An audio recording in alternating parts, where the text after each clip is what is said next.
Hello friends. तो कैसे हो आप सब? आई होप आप सब अच्छे होंगे। स्वागत है आप सभी का हमारे इस चैनल में जिसका नाम है एक्सेल हर्डल्स। अगर आपने अब तक हमारे चैनल को सब्सक्राइब नहीं किया है तो जल्दी से सब्सक्राइब कर लीजिए दोस्तों, क्योंकि MS एक्सेल से रिलेटेड ऐसी ही इंटरेस्टिंग एंड इन्फॉर्मेटिव वीडियोस मैं आप सबके लिए लाता रहता हूँ। तो ज़्यादा टाइम वेस्ट ना करते हुए चलिए आज का वीडियो शुरू करते हैं। दोस्तों, इस क्वेश्चन में हमसे पूछ रहा है कि अगर यहाँ पर इंजन लिखा हो तो इस टेबल में जहां जहां पे इंजन लिखा हुआ है उन सब का सम होकर यहाँ पर लिखा आ जाए। लेकिन अगर यहाँ पर इंजन की जगह कुछ और लिखा है तो आंसर आना चाहिए नॉट एग्जिस्ट। तो चलिए हम इसको सॉल्व करते हैं।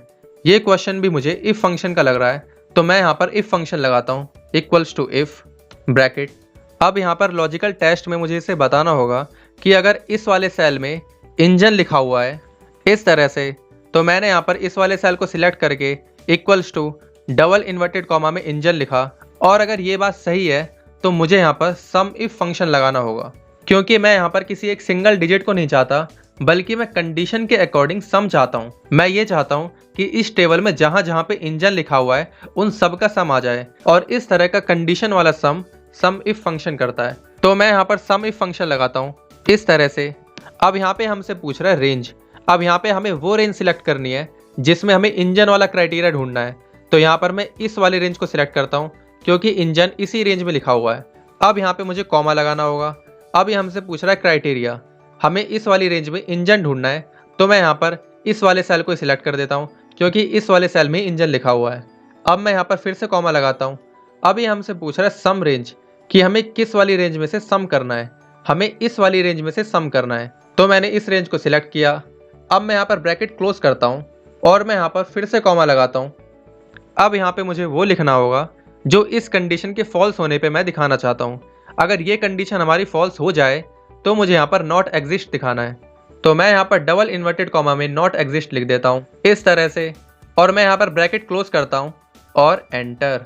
तो आप यहाँ पर देख सकते हैं कि इसने हमें 2400 आउटपुट दिया, क्योंकि एक इंजन यहाँ पर ये वाला है जिसकी कॉस्ट 1200 है, और दूसरा इंजन यहाँ पर ये वाला है जिसकी कॉस्ट 1200 है, और इन दोनों का सम होकर यहाँ पर 2400 आ चुका है।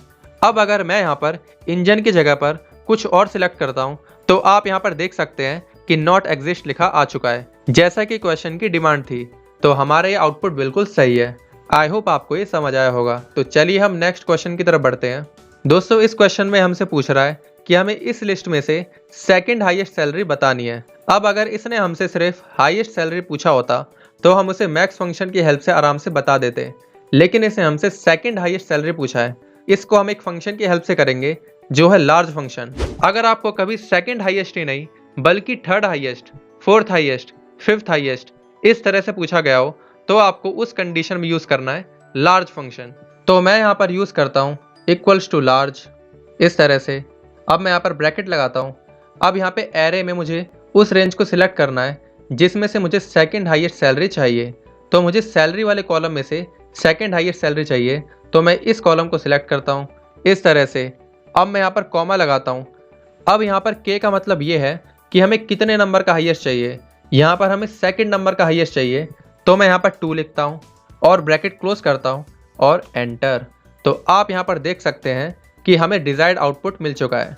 आई होप आपको ये समझ आया होगा। तो चलिए हम आज के लास्ट क्वेश्चन की तरफ बढ़ते हैं। दोस्तों, यहाँ पर इस क्वेश्चन में हमसे पूछा है calculate the difference between 2 dates in terms of year and month. यहाँ पर फर्स्ट आंसर बॉक्स में हमें इन दोनों डेट्स के बीच में कितने ईयर्स का डिफरेंस है वो बताना है। अगर आपको इस तरह से किसी भी डेट्स के बीच में ईयर्स, मंथ्स या फिर डेज का डिफरेंस पूछा गया हो तो उसके लिए एक फंक्शन होता है जो है डेटेड इफ। तो यहाँ पर मैं फंक्शन लगाता हूँ डेटेड इफ इस तरह से। अब मैं यहाँ पर ब्रैकेट लगाता हूँ। अब इस फंक्शन का सिंटैक्स होता है start date comma end date comma unit. तो यहाँ पर स्टार्ट डेट हमारी ये वाली है, कॉमा एंड डेट हमारी ये वाली है, कॉमा।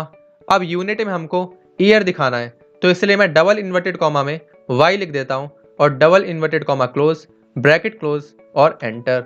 तो आप देख सकते हैं कि इन दोनों डेट्स के बीच में 1 ईयर का डिफरेंस है।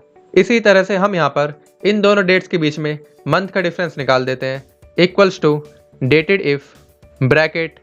यहाँ पर स्टार्ट डेट को हमने सिलेक्ट किया, कॉमा एंड डेट को सिलेक्ट किया, कॉमा, और यूनिट में हमको अब की बार मंथ का डिफरेंस चाहिए तो हम यहाँ पर m लिखते हैं double inverted comma close, bracket close और एंटर। तो आप यहाँ पर देख सकते हैं कि इन दोनों के बीच में 13 मंथ्स का डिफरेंस है। ऐसे ही अगर आपसे डेज का डिफरेंस पूछा गया हो तो आपको बस यहाँ पर m की जगह पर d कर देना है। तो इस तरह से डेज का डिफरेंस भी आ जाएगा। आई होप आपको आज की वीडियो में ये सभी क्वेश्चन समझ आए होंगे।